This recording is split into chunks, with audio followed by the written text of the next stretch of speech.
그 월급에 잠이 와?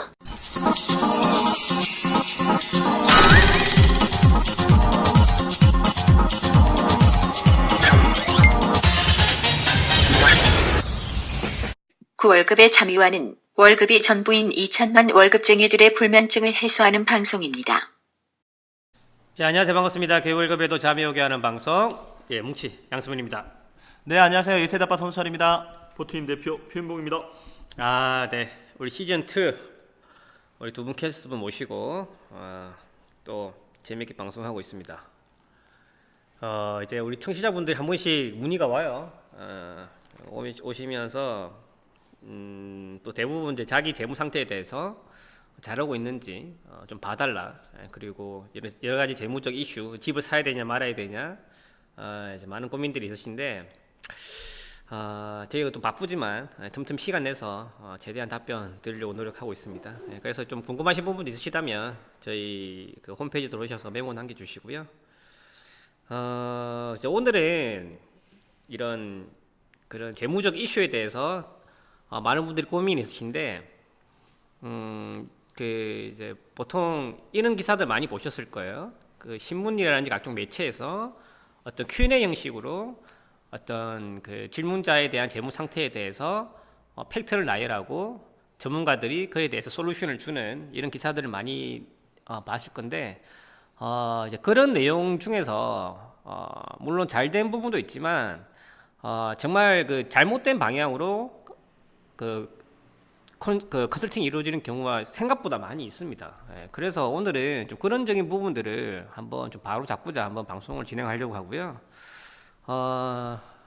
지난 4월 달에 나온 기사 중에 하나인데, 반태 시대 재산 리모델링이라는 그 키워드를 가지고 나온 사연입니다. 사연을 제가 읽어 드릴 테니까 이 사연을 가지고 같이 솔루션적인 부분에 대해서 우리 캐스터 분들과 같이 말씀 나누도록 하겠습니다. 자녀 둘을 키우는 49세 맞벌이고요. 이제 노후 자금 어떻게 모아야 되냐라는 고민이 있으신 것 같습니다. 서울 영등포에 사는 정모 씨는 회사원으로 동네 병원에서 일하는 부인과 자녀 2명을 키우고 있다.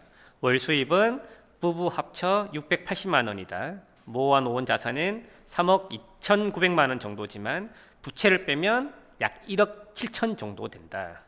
게다가 계약자 신분이라 언제 회사를 그만둘지 모른다. 노후 자금을 어떻게 모아야 하냐 궁금하다. 간략하게 그 재무 그 현황을 살펴보면 아파트 3억, 그 다음에 변액보험 2천만 원, 은행 적금 200만 원, 그 다음에 청약저축 있고요. 그 다음 학자금 대출이 1,300만 원, 부동산 대출이 약 1억 5천만 원 정도가 있습니다. 그리고 순자산은 대략적으로 한 1억 6천 정도가 되고, 남편 급여는 520만 원, 부인 급여는 167만 원, 그리고 이제 생활비는 대략적으로 200만 원 정도 쓰고, 그 중에서 적금 보험료로 약 80만 원, 그리고 대출 상환으로서 약 84만 원, 이 정도 비용이 나가는 것 같습니다. 그래서 여기서 이제 지금 그 나름 전문가라고 하신 분들이 솔루션을 주는 거는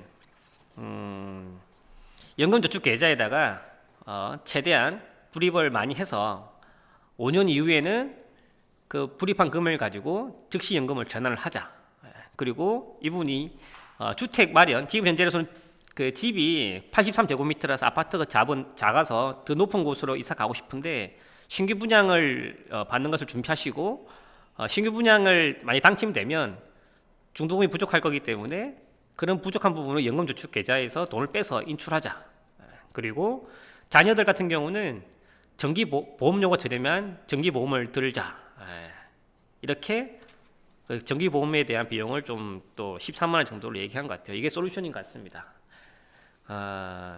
참 뭐가 좀 안 맞는 것 같은데요, 제 생각에서는. 뭐가 좀 안 맞는 것 같습니까? 저는 일단 이분이 가장 궁금하게 생각하는 게 노후 자금을 어떻게 모아야 되는지에 대한 부분이잖아요. 노후 자금을 모을 때의 가장 큰 원칙 중에 하나가 노후 자금을 마련할 때 그거는 그건 이제 원칙이 전용되지 말아야 된다라는 원칙이 있거든요. 전용되지 말아야 된다. 즉 손떼타지 말아야 된다. 네네네. 그나마 그 뭐라고 해야 될까요? 우리나라 사람들이 노후 자금이 그나마 돼 있는 게 뭘 것 같으세요? 국민연금이잖아요. 근데 그나마 국민연금이라도 있는 거예요. 왜 국민연금이 남아 있어요?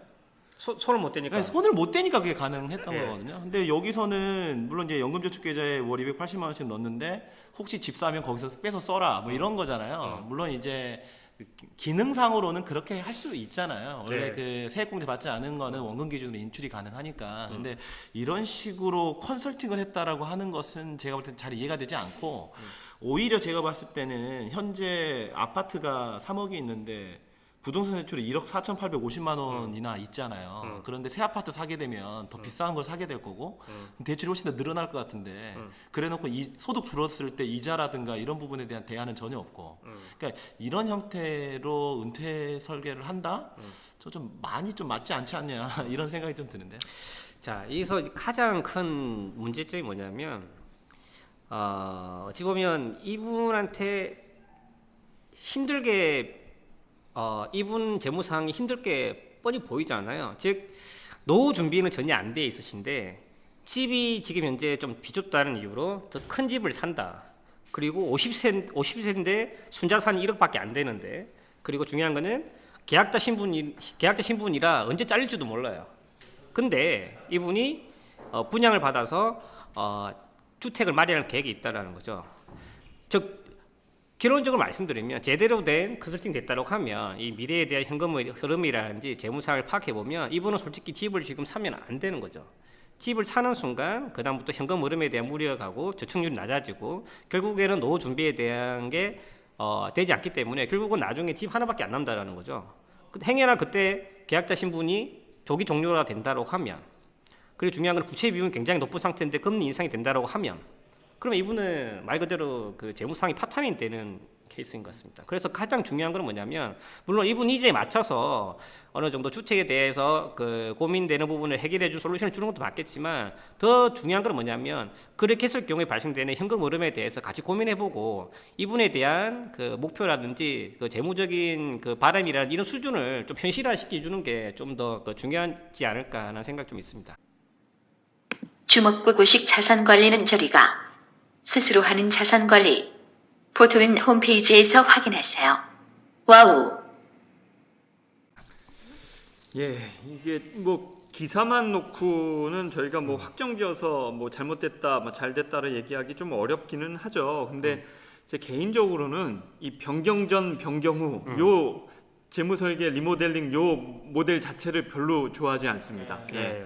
그러니까 저희가 뭐 실제적으로 상담을 한다라고 해도 상담하면 뭐 1시간, 2시간씩 한 3-4번 걸쳐서 그런 사항들을 의논을 하잖아요. 근데 실질적으로 그렇게 진행됐다라기보다는 서면으로 이런 내용이 갔고 서면으로 각 금융사에서 답변을 주고 그걸 조합한 그림이어서 분명히 그거에 따른 한계점이 충분히 발생할 수 있는 거죠. 네. 그래서 요 내용 조금 전에 이제 뭉치님이 쭉 읽어주신 걸로 보면 각 금융사의 이해관계가 여기 교묘하게 이렇게 섞여 있다는 느낌을 예, 지울 수가 없습니다. 뭐 단적인 예로 저희가 뭐 정기보험이라는 거 저렴한 보험료로 보장을 받을 수 있어서 좋긴 한데 일반적으로 이 정기보험이라는 건 사망에 대한 대비거든요. 그런데 그러면 이제 가장 뭐 경제활동의 주축이 되는 세력, 그러니까 결혼을 하거나 사회생활을 시작할 때 자기 돈으로 스스로 이런 것들을 준비해야 되는 게 기본 모델이죠. 근데 이 과정에 생뚱맞게 자녀에게 정기보험을 들어준다. 이거는 전체적인 이슈에서 좀 벗어나는 것 같고요. 그 다음에 뭐 연금저축 부분도 280만 원씩 연금저축계좌에 단기적으로 노후자금을 보강해 간다 이런 거 괜찮은데 그 다음에 5년 후에 그걸 찾아서 즉시연금을 든다. 뭐 저희가 이 일반 금융소비자들이 생각해야 될 건 금융상품을 진행할 때 내가 어떤 수수료를 언제 얼만큼씩 내고 있느냐 이런 거 좀 따져보시는 거 되게 중요하거든요. 근데 이 경우에는 열심히 연금저축계좌에서 돈 모은 다음에 그걸 연금저축계좌로도 연금 받으실 수 있는데 뭐 즉시연금에 한두 가지 장점이 있겠죠. 그 장점을 이용하려고 또 사업비를 수수료를 내는 구조여서 적절치 않습니다. 이 부분은 특히 적절치 않다고 생각이 듭니다. 그리고 연금저축계좌를 물론 많은 분들은 400만 원까지 불입하는 걸 알고 있지만 실질적으로 연간 1,800만 원까지 불입이 가능합니다. 그 초과분에 대해서는 인출하는 것에 대해서는 문제가 없습니다. 그런데 중요한 거는 이거를 지금 즉시연금 전환한다라는 거는 그걸 없앤다 소리거든요. 아니 부분적으로 인출한다는 얘기일 수도 있겠지만 만약에 없애면 아시다시피 연금저축계좌는 연금으로 받지 않으면 또 페널티가 또 있어요. 네, 페널티가 크죠. 그래서 이 단순히 5년을 연금저축계좌를 불입했다가 마지막에 즉시연금 전환한다라는 거는 말도 안 되는 얘기인 것 같고요. 이거는 말도 안 되는 얘기인 것 같습니다. 그리고 좀 추가적으로 이제 저도 이제 한번 얘기해 보고 싶은 게 지금 학자금 대출이 약 1,280만 원 남아 있어요. 예. 근데 이제 이 부분은 당연히 상한 스케줄이 있겠죠. 근데 이제 이 부분을 이제 먼저 갚아라 이렇게 지금 얘기하는 것 같은데 어떠세요? 그 부분에 대해서는? 보통 일반적으로는 학자금 대출은 뭐 정부가 그런 것들을 컨트롤해서 상대적으로 금리가 낮은 경우가 네. 많죠. 네, 맞습니다. 그리고 지금 현재 이분이 1,280만 원 이거 상환한다고 해서 재무적으로 영향이 있거나 현금 흐름이 확 개선되거나 그렇지는 않아요. 오히려 더 부동산 대출 1억 5천에 대한 부분이 더 굉장히 큰 이슈인 것 같고, 그리고 지금 현재 현금 유동성이 확보가 안 된 상태에서는 오히려 더 이런 적정한 대출 부분을 가져가는 게 맞다는 생각이 들고요.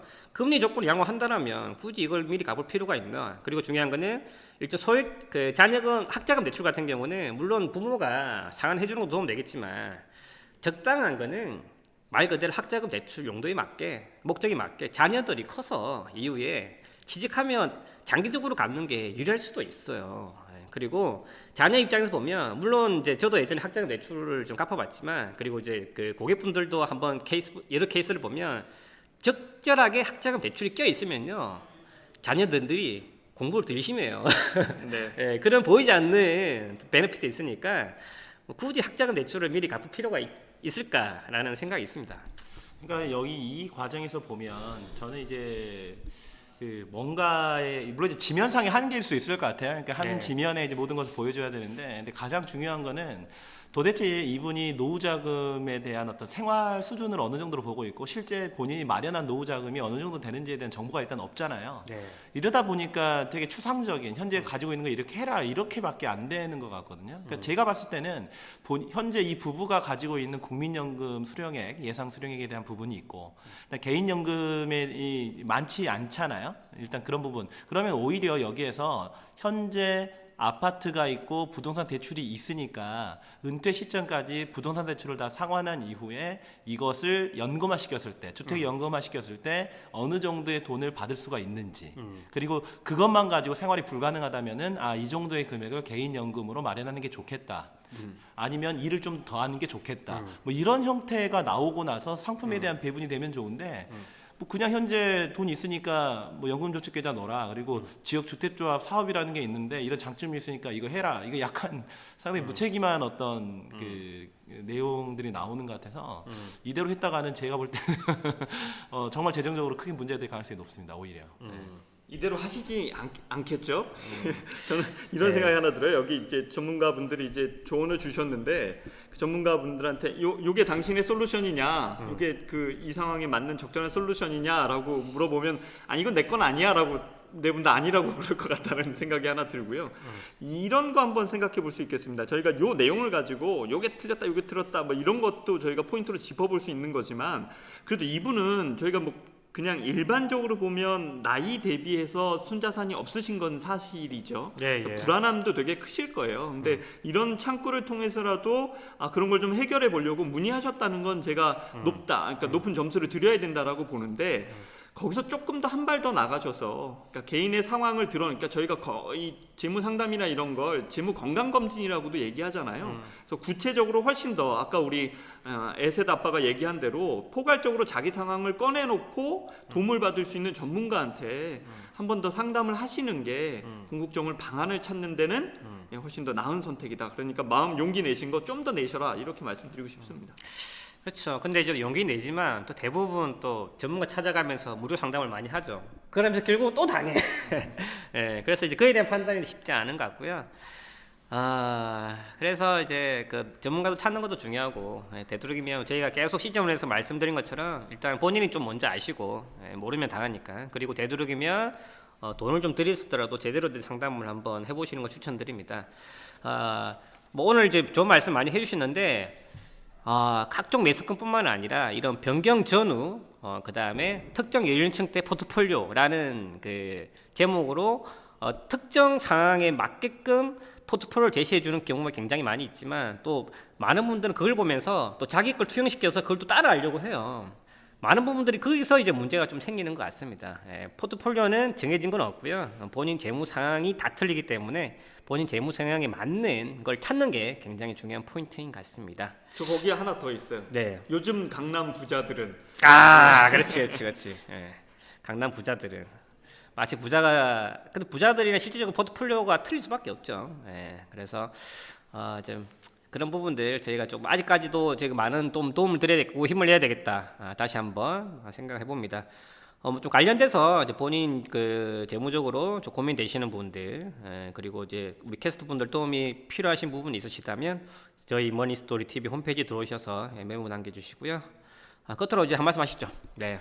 저는 이 신문 기사를 보실 때 팁을 하나 드릴게요. 팁! 어떤 팁을 드리냐면 광고를 실는 회사와 연관되어 있는 이런 기사는 일단 주의하시는 게 좋겠다. 네, 이런 말씀 좀 드립니다. 특히 이제 부동산 파트, 금융 파트도 좀 심하긴 한데 상대적으로 부동산 파트하고 창업 파트는요 정말 심하거든요. 그러니까 광고를 실어주는 대가로 기사를 좀 좋게 실어주는, 근데 그거 보고 투자하거나 창업했다가 문제가 되는 경우들이 있으니까 그러한 것들은 신문 기사만 보고 판단하지 마시고 좀 다양하게 정보를 수집하고 나서 하셔야 문제가 없다. 이렇게 말씀드리고 싶네요. 저는 에셋 아빠 얘기에 동의합니다. 예, 캐스트 분들 감사드립니다. 지금까지 뭉치 양세민입니다. 감사합니다. 네, 감사합니다.